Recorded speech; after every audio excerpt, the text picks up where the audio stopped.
Hey everybody, welcome to another edition of Falcons Corner. Yes, we are back. We've had a long layoff. You are not the co-host, Danny Berg. You are Director of Athletics, also a good guy to know, Eric Larson. I am, and we were just saying, it's been a long time. We've been on hiatus a little bit. A little bit. It's gotten wild and crazy around here, so I'm just glad maybe now we finally have an opportunity to sit down, talk Lackawanna College Falcons Athletics, and let's see what we got going on. Yep. My plan was to stay off as long as we can until people started asking where the show is, what happened to the show, you know. So as soon as that starts to happen, yeah. But my understanding is that's happening. It is, which is very exciting. So it's great to be back. It's great to talk Lackawanna Athletics. We got a lot to talk about. We're going to condense it as fast as we can so we don't keep everyone just waiting around forever to see what's going on. Yeah, we do have a lot going on. And I tell you what, this semester we've been waiting for it for a whole year, and it went by like that in a blur. Yeah, we're right here at the end, and we have some teams that have wrapped up. We have some teams still competing, and here we are. All right, well, let's talk about some of the teams that have wrapped up, right? So let's lead off with men's basketball. Region champions since the first time since 2012. I was going to say 14, but I knew it was around 12 or 14. Yep. And then they went off to district play, had a tough battle. You know, I was watching the game, and, you know, they would cut the lead.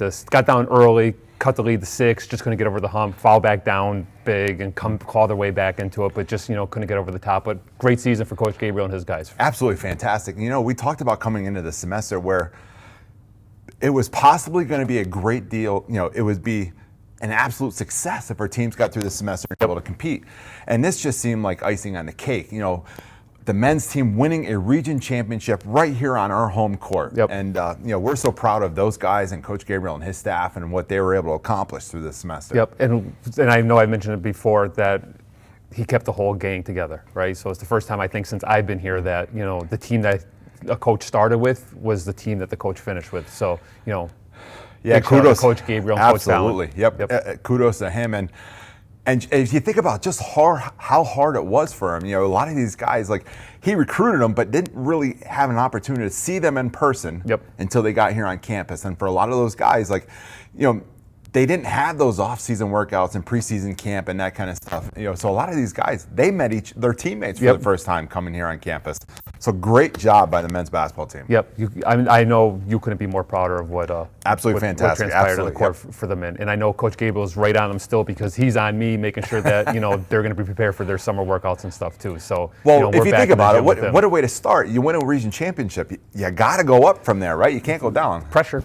But we like the pressure. Absolutely. That's speaking about pressure, our women did not win the region championship.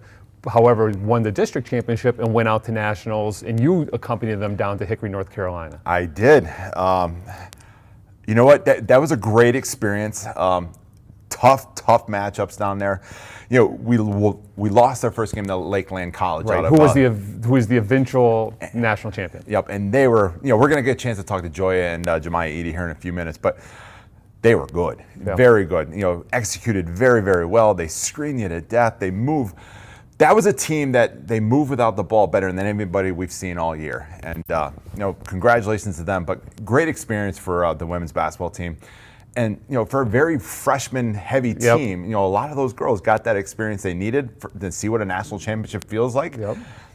Gives them something to work for going back there. And we talked about that a couple years ago, before the Falcons Corner, before Eric Larson, you know, on one of the earlier trips that, you know, Coach Whittington made with the girls. You know, she was, you know, freshman heavy and then came back and really advanced and finished 4 in the country, you know, with almost that same group of girls. So, you know, big things looking ahead to women's basketball. Yeah, that's, again, you know, another program that we're really excited about and saw really good things out of them in a very, very tough semester. You were assistant coach. Rate yourself as an assistant women's basketball, college women's, because we know you sat on high school sidelines all year. As an assistant college women's basketball coach, go ahead, give me your score. The pressure was on, and I told Joya this going into the game. I was undefeated in a college basketball game. I've never lost a game on the bench. And so, like, the pressure was on right from the beginning. To rate myself, the first game, I felt helpless. You know, it's the first time that I was on the bench with the ladies all year, like, you know, just learning their nuances and characteristics and rotations and that kind of stuff. I really feel like I didn't have an opportunity to help Joya in that game.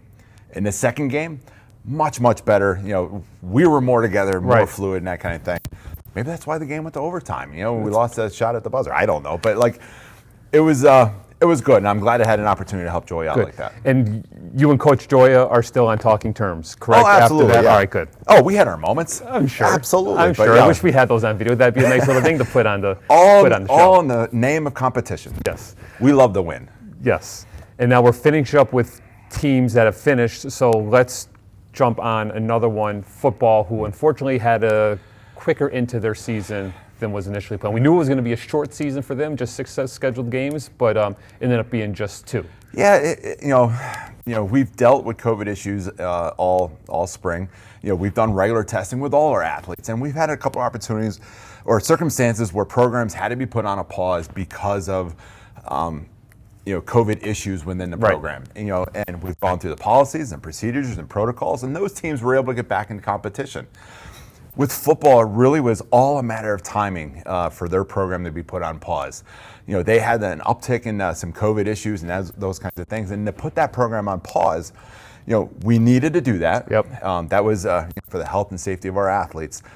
But coming out of that protocol meant that they only literally had less than a week to prepare for their final game of the season. Right. And that really just didn't make sense. To me, that was now that puts our student athletes in more of a physical harm. Yep. You know, and so we really did it out of necessity. It was a great spring. They got, you know, a scrimmage and 2 games in. Yep. You know, one monster game, you know, versus Snow College out of Utah.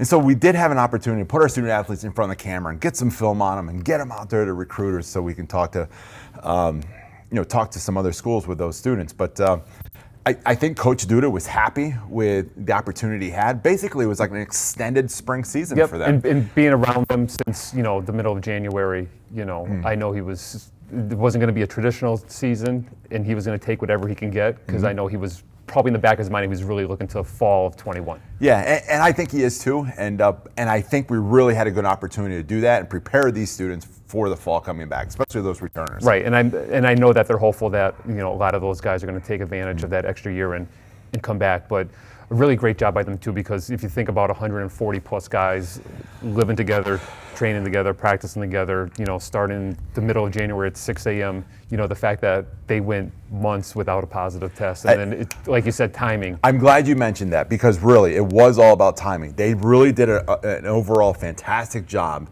in managing all the hurdles and policies and stuff as it relates to COVID. Like, it's hard. I don't know how many people realize how hard it is. Yeah. It's hard. You know what was hard is reminding 140 guys, keep your mask up, keep your mask up, keep your mask up, keep your mask up. You know, and I kept saying, I'm not picking on you. I'm just doing it because you have to keep your mask up. Yeah, because and they did. It's not about the individual. It's about how you can affect everybody on your team, and that's what it boils down to. Yep. And so we knew there was going to be circumstances that came up. There's no way around it. Yep. You know, but when those circumstances came up, we addressed it, we handled it, and we moved on. Yep. Which is what we have to do. Absolutely. So let's move on to our last sport that finished up their season with the trip to nationals was Coach Fox and his wrestling guys. Another group we're so proud of. What an outstanding performance they had out there. Cody Evans went 2-3 in the first day. RJ Driscoll 1-2. You know, Kevin Bowen went 0-2, but you know, Coach Fox he had a great showing, great experience out there as well. You know, so we were literally one match away from moving on to the second day to have ourselves an All-American here again at Lackawanna College for wrestling. Right. Great job by Coach Fox and those guys. And I know he was really excited about his guys getting out there. I spoke with him maybe like 2 weeks before they left to go out to Iowa, and he said that the change that he's seen, you know, in his guys and girl, and another group we're looking forward to next year. Yeah, the women's wrestling. Was really something, that they are a different group than the guys that were, you know, wrestling early in the season. So, you know, I know he was very proud of their effort. And my son, the polar bear, missed him on Zoom class for a week, you know, because he got to take time off. You would think that you're teaching online, you're in Iowa, it's just like an hour time difference. Instead of, if you have an 8:30 class, you'd get up at 7:30, teach the class. Yeah, how hard can that be? I'm surprised by that. I'm surprised Coach Fox didn't take advantage of the Zoom technology that we've developed over the course of this year and took care of your polar bear. Polar bear was happy there's no homework, though. Well, I mean, I can't argue with that. So that was good. But I know we're going to talk Coach Joya and Jamiya. Let's take a break. Got it. Let's chat with them because actually you spend so much time with them. I'm giving you the reins. Wow. It's yours. You talk to them. This is a I'm going to step off to the side. unusual day for Falcons I'm going to Corner. produce that segment. I love it. And then come back. We'll talk about the remaining sports that we have in Perfect. season. All Sounds right? like good. Sounds good. Stay tuned, everyone. Take flight. Hi, everybody. Welcome back to the Falcons Corner. It sounds so unusual for me to say that, considering the voice of the Falcons. That's his words. You switch roles. But I'm here with today head women's basketball coach Joya Whittington, women's basketball player Jamiya Eaddy, Jamiya Sue Eaddy. Ball out, Sue. Eric. Ball out, Sue. I love it. Yes, sir. Listen, I'm glad you guys are here today. We had a good week last week. It wasn't the outcome that we were looking for. We lost a tough first round matchup to the eventual national champion. Tell me your thoughts on the week. I knew everyone was going to think I was crazy when I said this was going to be the team that wins it. Including me. Including you. I just didn't see them being that good, but they were. They were. And their ability to execute and their ability to run that offense, play a sagging man-to-man, super patient. They had more speed than we anticipated. And we knew we were missing something because you can only see so much on film. But I'm not surprised, and I'm really happy for them. That's the first time they have ever won it. I think they did a really good job. I think they worked really, really hard. So I think it went to a team that was prepared and really good. And one of the things that we talked about, that was a team that moved without the ball better than anybody we've seen all year. Yeah. We just haven't seen that. Even Jamiya, we had a tough time because they were sagging so much, on defense. Tell me about the struggles that we really, that we ran into with that kind of defense that they played. I don't think we really played a team that sagged defense on us. I don't think we did. So that was a wake-up call. Yeah, definitely. For No, sure. you're right. We did not see that in Region 19 at all. Right. We're seeing in your face, in your shorts, or zone.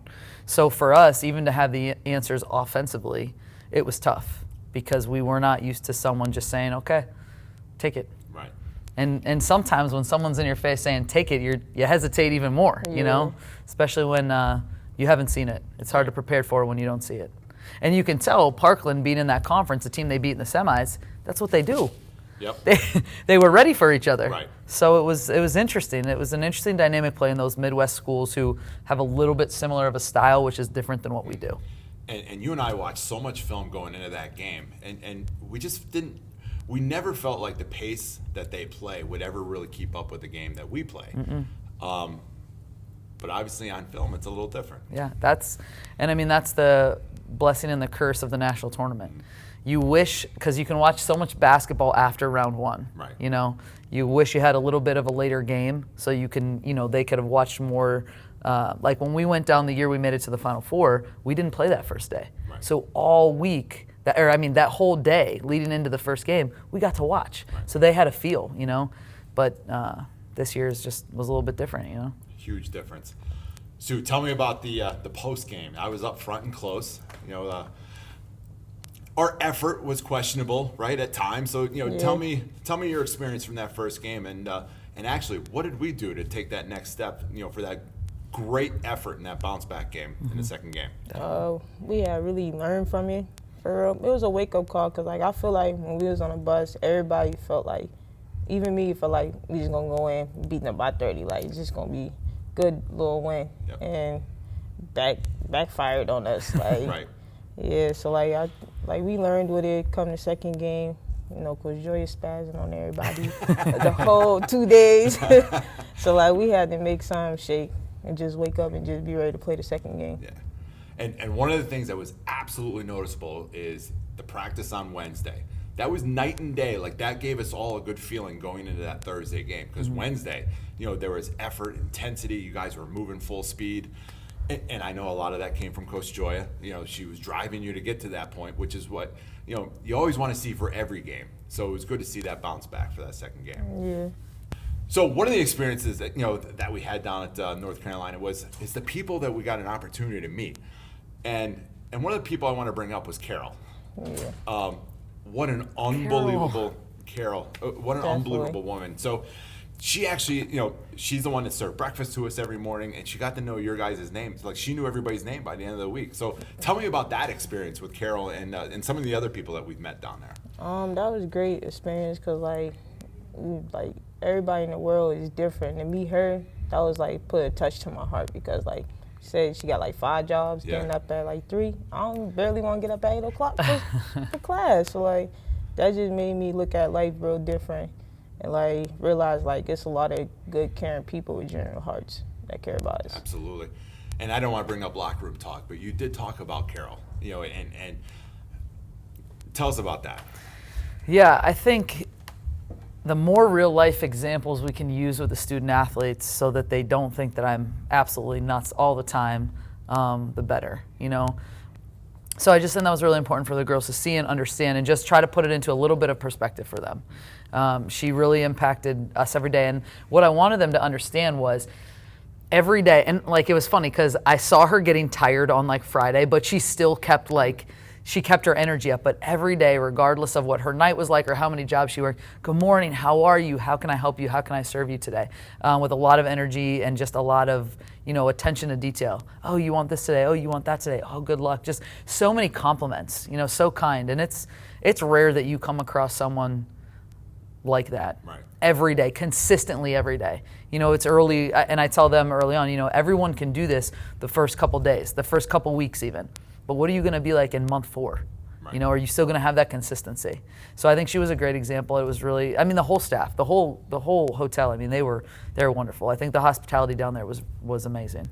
Yeah, and I'm glad we had that opportunity to meet somebody like Carol because it just seemed like an unbelievable learning lesson for us all. And not just for the athletes, but for myself as well. Yeah, definitely. And I think for her, and she's keeping up. She still texts me. How's the team doing? How's everybody doing? Coach, send me some pictures. I'm having a barbecue. She's trying to bring us back out. So I think it was great. I said, Carol, I think it'll be way cheaper for us to bring you here than us go back to you. Well, we did talk about putting her back on the bus and bringing her back. Yeah, it was great. She was awesome. Yeah. Sue, you got a year under your belt here at Lackawanna College. Coming into the season, we talked numerous times. You know what? It might just be a successful season if we can get through the season as it relates to COVID. But you had an opportunity to play for a region championship. We went to a district game, and then we qualified for the national championship. So talk about this season overall and how difficult it was, and then what are we looking forward to next year? It was very difficult because we had our ups and downs and stuff. Like we got everybody getting in their head. Plus, like it was very difficult for me because like 2018, I had a season, but everything went bad. So come 2019, I ain't played basketball at all. So like, I don't know, it was just very difficult. Shaking the rust. Yeah. Getting back into the structure. And we talked a lot about just this not having the preseason. Yeah. And I didn't realize how badly it was going to impact us, and honestly, until the national tournament. When you have back to back to back and you're just facing a lot of adversity that is really hard to create. It's just hard to create that until you're in it. So I think for them, experiencing that and then the ability to come back, I think it's going to be huge. You know? We definitely got you back, right? Yeah, definitely. I'm coming back. So tell me about the team looking forward, to next year. I know we have some sophomores that we're going to be losing. We might get one back, but talk about the team for next year. I'm excited. I think we're going to do. They're starting to wrap up academically. We're going to do some exit meetings this week, and I'm really going to hone in with them on. Here's your expectations, and the summer needs to be huge. The summer is everything when it comes to development as a basketball player, and the hard part being a Division II is we don't really get our hands on them in the summer. So you got to send them home and you put the expectation on them. And I think for them getting a taste of the national tournament, and I saw it in their eyes at the end of the last game, we realize, Coach, we need that. We need to work this summer because we want to come back here. And I think the other thing this year proved is we can win it. Yeah. We have the ability to go in there and compete with any team that we've seen. And I didn't feel that way. I've been there 3 times. The first 2 times, I was like, man, we caught a couple breaks. We had some luck fall on our side that one year. We're super talented. But when you see the team that won the national championship that year, Kansas City, they were 20 points better than every team in that tournament. Right. I don't feel that way. So I think it should be motivating and exciting for them. How do we get back there? Yeah, and I think in that second game, losing in overtime, basically a buzzer beater. Really, just one that happened to hit every piece of the rim before it fell in. That's how close you guys were. Yeah. Yep. I agree. So, well, I'm glad the two of you can come on today. Rehash a little bit of last week. Yeah. I had a great time. Thanks for inviting me. It was.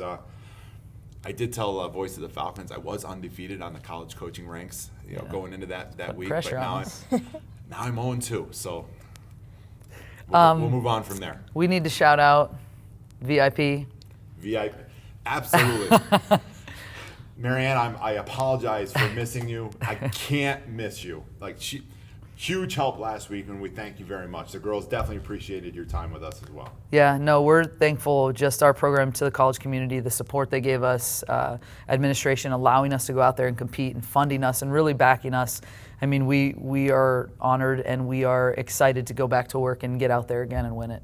I can't wait to see what this group's going to bring back next year, and really, really looking forward to it. What an unbelievable season, from all aspects, and then what you guys were able to do and accomplish. Just getting to the national tournament is absolutely amazing. It really was. Definitely. So, and thank you, Director Larson here. Just the same, the support and just being out there with us all week. We're thankful because it was hard and we were short-staffed and everybody stepped in when they needed to. And the girls did a good job. I mean, I have to give them a lot of credit for they knew that they needed to be super flexible. They knew the situation we were going into with, a lot of our coaches not being able to make the trip. So they did a really good job. Good. Thank you. Thank you, Sue. You're welcome. Thank you, Coach. Yep. We'll be right back in the Falcons Corner. Hey everybody, back on the Falcons Corner, voice of the Falcons, Mike Rickert, Director of Athletics, and also a good guy to know, and sitting in the co-host seat, Eric Larson. Great job with the interview. I know you enjoyed your trip. You had a lot of great things to say about your experience, so it was nice for you guys to share that. But let's wrap this bad boy up. One, we missed Danny today. He's in the midst of moving, so we know what a huge responsibility that is, especially being a father of, a 1-year-old. Right. But he is a good guy to know. No doubt about it. So you would think that he would have a lot of help. And I think he did. One of the comments he made to me when I was talking to him over the weekend, he's like, I don't know how I had that much stuff. I said, you know what? Every time I've moved, which hasn't been a lot, but every time I've moved, I've asked that exact same question. Yep. How did we accumulate this much stuff? Yep. So, yeah, he's going through his trials and tribulations Yep. of moving to a different house. So, but hopefully he'll be back next week. I believe he will. All right, that's very exciting. And Yep. for all his fans, he'll be back next week. He will be back. Yes. So we said we'd wrap up the show with talking about the sports that are still in season. So we have men's, women's soccer still ongoing. I know the women picked up a win. The men still searching for their first victory. But they're having a season. Yeah, it's an abbreviated season. They got started late, and then again, that's another program that's gone through a pause, and then they've worked their way through it, and they're playing again. That's the biggest thing right now is that they're competing on the field, and best of luck to the men's and women's soccer programs. Yep, and they wrap up their season the next week or two, so we'll recap them. But we got baseball. I believe they're 21-8 at this point. They were nationally ranked. I'm not sure where they are. That's Danny's job. He's supposed to know all that stuff. Yeah, you're right. And I know they were top 20, and I believe they are number 20 currently. Good. Doing well. They've had a lot of cancellations, postponements. Some weather-related, some COVID-related. Right. We're just trying to work our way through the season like everybody else. But it looks like we're going to secure a number 1 seed for Region 19 Division II which baseball. means we host. And we're going to have an opportunity to host May May 14th and 15th. So that'll be right here in Scranton. Good. So anyone that wants to come down and see some quality junior college baseball, come down to Region Championships down at Scranton High School. Yeah, home absolutely. Home of Falcon baseball. It's a great opportunity. There's a ton of talent. You're going to see a ton of talent on the field. So, yeah, we're looking forward to that. Good. In our last in-sports season, softball, I believe they are 15-9 right now. They wrap up their regular season, I believe, on Sunday, and then we'll hit their region championship the following week. I just want to tell you about something I've really noticed when watching their games. It's like the strength and conditioning and the speed and footwork has been phenomenal this year. Any idea where that all came from? I have no idea. Every game I go to, though, the power that the girls are displaying is just unreal. And the wind is always blowing in down there, too. But I do have to say, in the fall, when I first started working with them, they would complain that they thought the field was too big. Now they're making the field just look too small. Right. But Coach Pitzman recruits great talent. That's what that is. Exactly, it is. But we wish the ladies the best of luck as they finish up their regular season. Yeah, and their postseason's coming up real quick as well. Yep. We're looking at May 7th and 8th, and they're going to be competing for a Region 19 championship. So, we're excited about that as well. Yep, and I know they're probably looking ahead to hopefully playing Del Tech in that championship. And when Del Tech made their trip up here a couple weeks ago, they gave our Lady Falcons a hard time. But we can compete with them. Absolutely, we'll be all right. we can. We'll Yep. be all right. We'll Yep. hit right back at them. So we're looking forward to that yep. as well. And then can you give us like a little esports type thing? Because I know we've lost a couple playoff matches, but I think one of the squads is still alive postseason. Yeah, Rocket League and Overwatch got knocked out in their first round playoff matches, but Valorant will be back in action, I believe, on Thursday. So we're looking forward to that.